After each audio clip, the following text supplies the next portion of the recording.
ప్రభుత్వం అంటే ఇంతమంది కలిస్తే ఇన్ని విభిన్నమైన నేపథ్యాల నుంచి విభిన్నమైన పార్టీల భావజాలం నుంచి వీళ్ళెవరు నా ఫ్రెండ్స్ కాదు, నా అన్నదమ్ములు కాదు, ఒక కుటుంబం కాదు. మేమందరం కలిపి ఒకటే కుటుంబం కోసం ఆలోచించాం. తెలుగు జాతి కోసం, ఆంధ్రప్రదేశ్ కోసం, మీకోసం మేమందరం ఏకమయ్యాం. దేనికి నష్టాలైపోతుంది, విభజన జరిగింది, విభజన తర్వాత నష్టపోతూ ఉన్నాం, 10 సంవత్సరాలు నలిగిపోయాం, ఇంకోసారి నలిగిపోకూడదన్న ఉద్దేశంతో మొదటి రోజు నుంచి కూటమి ప్రభుత్వం కోసం తపన పడ్డాం. ఈ రోజున మనం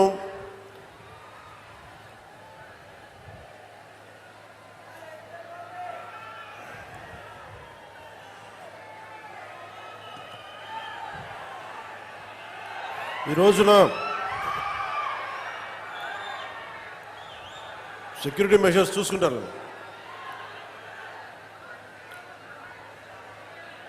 అమరజీవి జలద్వార ద్వారా చేపట్టిన వాటర్ గ్రిడ్ ప్రాజెక్ట్స్ నిర్మాణం కోసం రాష్ట్ర వ్యాప్తంగా 5 జిల్లాల పరిధిలో 7,910 కోట్ల రూపాయలని ఖర్చు పెడతా ఉన్నాం.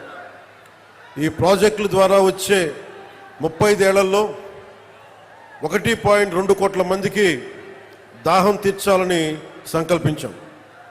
ముఖ్యంగా ఉమ్మడి తూర్పు పశ్చిమ గోదావరి జిల్లాల్లో తీర ప్రాంతం వెంబడి నివసించే మత్స్యకార సోదరులకి మేలు చేయాలన్న ఉద్దేశంతో ఎక్కువ తీర ప్రాంతాలను కలిపేలా ఈ ప్రాజెక్ట్ రూపకల్పన జరిగింది. ప్రజలందరికీ కూడా స్వచ్ఛమైన శుద్ధమైన తాగునీరు అందించేందుకు కూటమి ప్రభుత్వం కట్టుబడి ఉంది. 2027 నాటికి పనులు చేయాలన్న లక్ష్యంతో ముందుకెళ్తున్నాం. మీకోసమే. మీరు అరిచి గొంతులు ఎండుకుపోతే మీ గొంతు తడపడానికే ప్రాజెక్ట్ ఇది.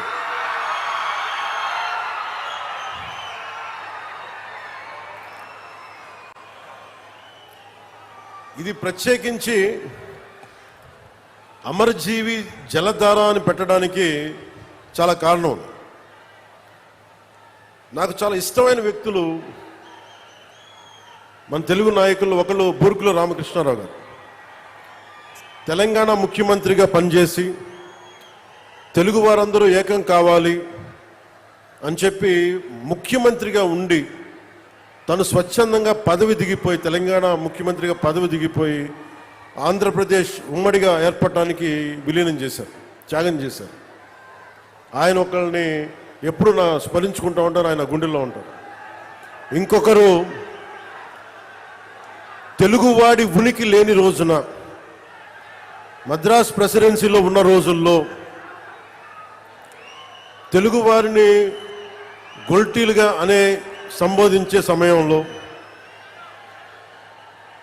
న్యూనతకి ఒకలాంటి కించపరిచే విధానంలో ఉంటే తెలుగువారి ఆత్మగౌరవం కోసం, తెలుగువారి సంక్షేమం కోసం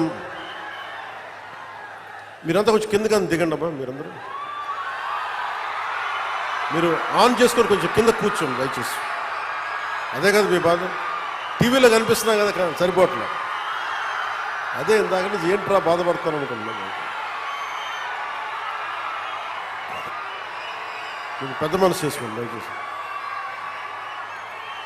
సో మీడియా సోదరులకు సహకరించినందుకు సంతోషం. అంటే ఎవరి ప్రాణత్యాగాల మీద ఈ నేల ఏర్పడిందో, ఎవరి దేహత్యాగంతో ఈ రాష్ట్రం ఏర్పడిందో వారిని స్మరించుకోవటం మన కర్తవ్యం. ఎప్పుడు కూడా మనం ఈజీగా తీసుకుంటాం బలిదానాలు, మర్చిపోతే ఒక జనరేషన్ ఆయన మన కోసం ప్రాణత్యాగం చేశారంటే 50 రోజులు తిండి తినలేదు అనుకుంటాం. కానీ మనం ఎదిగే కొద్దీ, మనకి కష్టాలు వచ్చే కొద్దీ గత తరం చేసిన త్యాగాలు మనకు అర్థమవుతూ ఉంటాయి.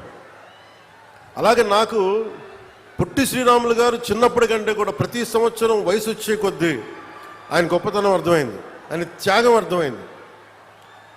ఒకసారి నాకు ఎంత బాధ కలిగింది అంటే, పొట్టి శ్రీరాములు గారి జయంతి అంటే దండేద్దామంటే ఎక్కడ లేదు ఆయన విగ్రహం. ఎక్కడో ఒక ఆర్య వైశ్య సత్రం దగ్గర ఉంది, అక్కడికి వెళ్దామన్నారు. అక్కడ పెట్టడం ఏంటని అడిగారు.